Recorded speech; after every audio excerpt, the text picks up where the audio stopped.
Use a special edition, the Spring Blizzard of '82, with Stormfield, Kitey Tong, and the Eyewitness News team. Good afternoon, everybody. Welcome to the Spring Blizzard of 1982. As you know, we're on a little bit early this afternoon, so we can tell you what's going on and what's not going on today.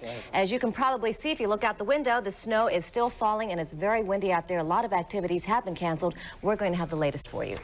That's right, Kitey. Just when we thought we had made it through the winter, we are hit with another storm. We are all looking forward to warmer weather, and instead of it, we got snow. And not just a little bit of snow, plenty of snow. The storm, in fact, made a mess of this morning's rush hour.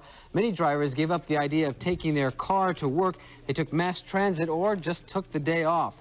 New Jersey has been the hardest hit so far, up to a foot of snow or more in Caldwell, New Jersey. And as you might expect, there are numerous traffic problems throughout our area. We're going to be telling you all about those. Many schools will be closed tonight and tomorrow, and we will have the entire list of those schools for you. Here are the latest accumulations.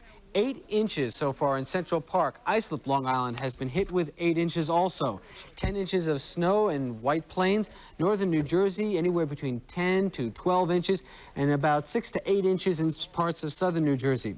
Our Eyewitness News team is all around the metropolitan area with the latest on the travel. 50 right over the Long Island Expressway. Police have called the road conditions treacherous, terrible. You can throw in horrendous, impossible, unbelievable, especially the Long Island Railroad. We drove along the Long Island Railroad a little while ago, and we were going about 5 or 10 miles an hour. Visibility was just about zero. It was ridiculous. It was better not to use the Long Island Expressway, rather. The Long Island Expressway in the westbound, in particular, westbound lane, there happens to be an overturned tractor trailer, and that is sort of causing a big traffic jam, a 3-mile backup.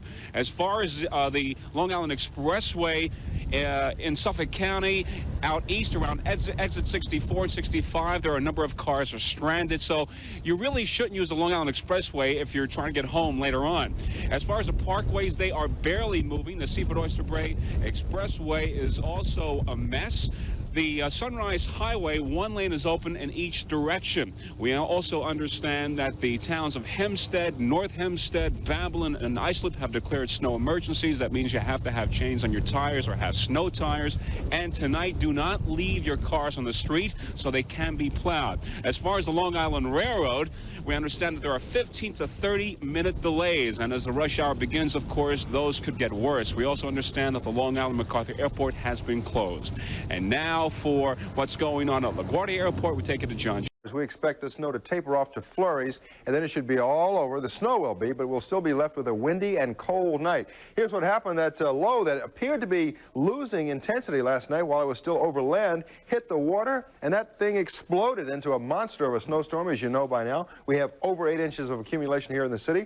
It's drifting off to sea now ever so slowly, and within the next couple of hours, the heavy snow, the significant snow should be gone. Just a few flurries left. And, of course, by later tonight, all the snow will end. We'll get some clearing.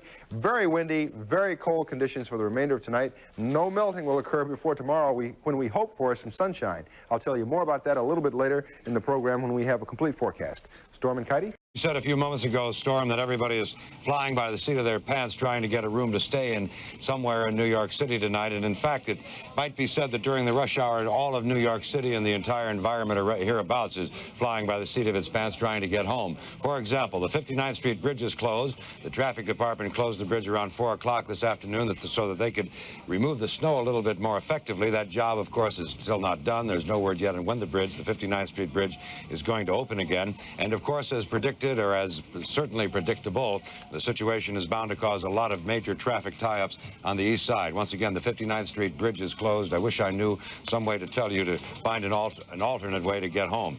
The storm, as you probably know by now, closed the major airports in the area. Kennedy closed at 1:55 this afternoon. LaGuardia closed 45 minutes later at 2:40. The Newark Airport closed earlier at 10:40 this morning, but then they were able to clear one runway, and they got that open about 2:30 this afternoon.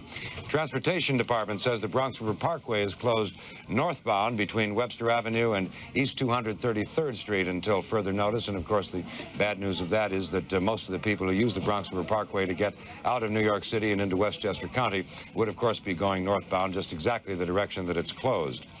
Nassau County Police report an accident westbound on the Long Island Expressway at Glen Cove Road. There's a 3-mile backup there westbound. That would be coming in this direction toward the city, so that might have a slightly less effect on the rush hour outbound, because most people using the Long Island Expressway at this time are going eastbound. Anyway, there's a 3-mile backup in the westbound lane on the Long Island Expressway at Glen Cove. And the Long Island Railroad says it's restored power and resumed limited service on its Port Washington branch between Port Washington and Great Neck. There had been no train service between Port Washington and Great Neck. When the power went off at 1:20 this afternoon, limited service resumed on the line around 2 p.m. And one thing more, the telephone company has been doing a lot of business today. Michael Horowitz tells me this.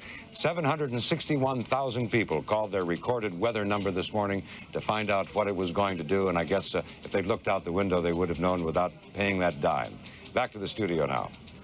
Okay. Continue our regular 5 o'clock edition of Eyewitness News with all the latest information for you on our surprise snow of 82 and when it's going to end. We'll have total team coverage with live reports from throughout the metropolitan area. We'll have that and all the day's important news when Eyewitness News continues. Join us then.